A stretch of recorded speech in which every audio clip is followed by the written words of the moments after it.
जिस प्रकार इस्लाम में हर व्यक्ति को कलमा आना चाहिए, यानी ला इलाहा इल्लल्लाह मुहम्मदुर रसूल अल्लाह, यानी ईश्वर एक है और मोहम्मद साहब उसके पैगंबर हैं। जिसको ये बात नहीं आती या जो इस में विश्वास नहीं करता है इस कलमा में, वो मुसलमान नहीं है। उसी प्रकार से अर्जकों को भी अर्जक के मूल महत्वपूर्ण बिंदु आने चाहिए। अर्जक सिद्धांत 32 पैराग्राफ यानी 32 धारा में लिखा गया है और ये हर व्यक्ति को कंठस्थ होना चाहिए। कंठस्थ ना हो तो उसके मूल भाव को जरूर आना चाहिए, याद होना चाहिए। तो उसी को समझाने के लिए ये अर्जक सुमत या कलमा या अर्जक उपदेश गीत बनाया गया है और उसी को अब यहाँ हम व्याख्या करके आपको समझा रहे हैं कि इसका अर्थ क्या है।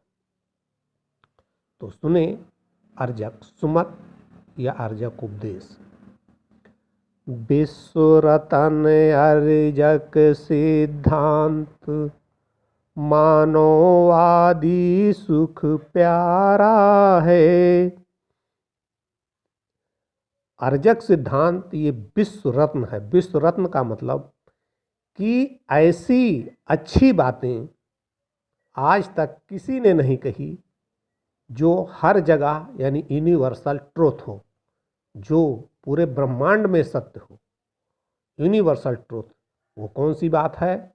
वो बात थी कि दुनिया में निर्माण करने वाला कोई ईश्वर नहीं है, यानी अर्जक सिद्धांत पदार्थवादी है कि पदार्थ के गुणों से सृष्टि की रचना हुई है। इस प्रकार ये ईश्वर को नकार देता। और हम कल्पना चाहे जितनी ऊंची ऊंची कर लें, चाहे जितना लंबा लंबा फेंक लें, लेकिन यदि हम हाथ नहीं लगाएंगे तो कोई निर्माण नहीं होगा। दूसरा, जो भारत में समस्या उत्पन्न हुई कि लोग शारीरिक श्रम यानी हाथ से काम करने वाले को नीच समझने लगे, उसको दूर करने के लिए वर्मा जी ने समझाया कि श्रम श्रेष्ठ है ज्ञान सहायक। यही बातें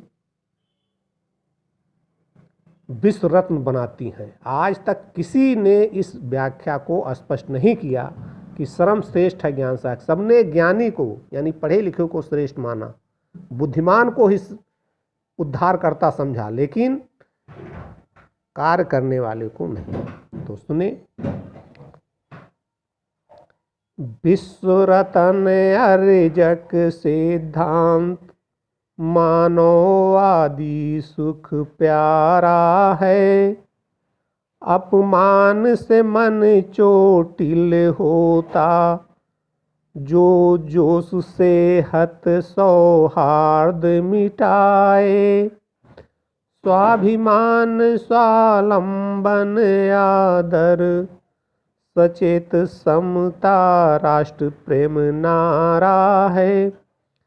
जो नीचे की लाइन है, स्वाभिमान स्वालंबन आदर, सचेत समता राष्ट्र प्रेम नारा है। नारा का मतलब स्लोगन, ये मुख्य उद्देश्य है अर्जक का। कौन सी? स्वाभिमान, हर व्यक्ति को स्वाभिमान नहीं बनाया जाए। स्वावलंबन, अपने पैरों पर निर्भर, किसी के आगे हाथ न पाए, मतलब उत्पादन से जुड़ा हुआ हो। और आदर, एक दूसरे को सम्मान देना। अर्जक ने इसीलिए कहा कि जैसे हमारे यहाँ पर प्रथा है कि जो बड़े लोग हैं उनको छोटे लोग पैर छुएं, उनको छोटे लोग पहले सम्मान करें। अर्जक ने कहा नहीं, ये तरीका गलत है। इससे ऊंच नीच का भेदभाव पैदा होता है, खाई बनती है कि तुम ऊंच हो हम नीच हैं, जो समाज की उन्नति के लिए कष्टकर है। इसको सचेत समता क्या है? अब इसको फिर एक गीत में, जो जय श्री लाल जी का बहुत महत्वपूर्ण लाइन है, रामस्वरूप वर्मा जी के स्वागत में उन्होंने गाया था, क्या चीज? कि सचेत समता यानी हमेशा इस बात पर सतर्क रहें कि किसी का अपमान न होने पाए। तो सचेत समता में जयश्रीलाल जी का जो गीत है, देखिए उन्होंने कितने अच्छे ढंग से इस बात को कहा है।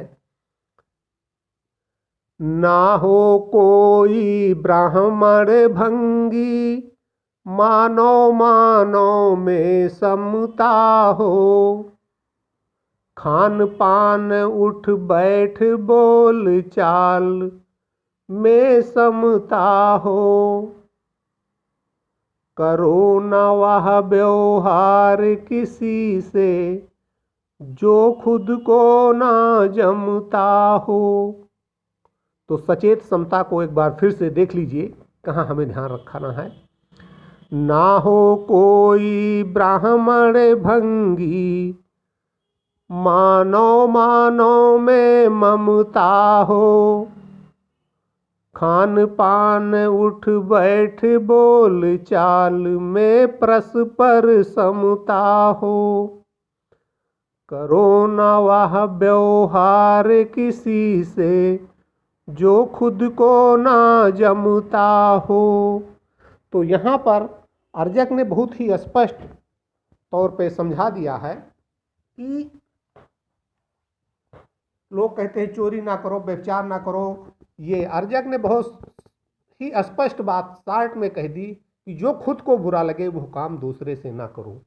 तो इस प्रकार आपने अर्जक उपदेश की जो पहली लाइन थी वो समझ लिया होगा कि अपमान से मन चोटिल होता।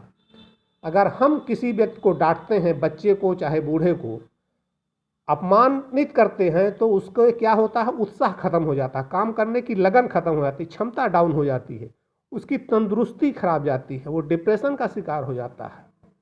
और किसी को अपमानित करने से भाईचारा मिट जाता, सौहार्द यानी मित्र भाईचारा मिट जाता। इसीलिए कहा गया है, फिर से देख लीजिए, अपमान से मन चोटिल होता, जो जोश सेहत सौहार्द मिटाए। और जब सबको सम्मान मिलेगा तो सब में उत्साह बना रहेगा और स्वावलंबन, सभी लोग उत्पादक श्रम को हीन नहीं समझेंगे, जिससे उत्पादन से आज दुनिया में जो भी समृद्ध देश हैं वो उत्पादन के बल से हैं। जो पैदा नहीं करता है वो गरीब ही बना, वो भिखारी देश है। तो आप देखें किसी धार्मिक स्थान पे जाएं तो वहाँ सब भिखारी बैठे होते हैं लाइन लगा करके। क्यों? क्योंकि वो उत्पादन नहीं करते हैं। और इसीलिए भिखारियों को कहीं इज्जत नहीं दी जाती पूरी दुनिया में। खाली इंडिया में है कि इज्जत ब्राह्मण पाता है, जो ब्राह्मण को धन केवल भिक्षा कह के। तो फिर से इस कलमा को देख लें और इस पर विचार करें। आज मैं इस अर्जक सुमत की पहली लाइन को फिर दोहरा देता हूँ। विश्व रतन अर्जक सिद्धांत, मानववादी सुख प्यारा है। अपमान से मन चोटिल होता, जो जोश से हत सौहार्द मिटाए। अपमान से मन चोटिल होता, जो जोश से हत सौहार्द मिटाए। स्वाभिमान स्वावलंबन आदर, सचेत समता राष्ट्र प्रेम नारा है। विश्व रतन अर्जक सिद्धांत, मानववादी सुख प्यारा है। तो आज पहला खंड और अर्जक सुमत, अर्जक उपदेश का पहला, ये 5 खंडों में है, जिसमें आज पहला आप लोगों को समझा दिया है और आगे फिर समझाएं। जय अर्जक।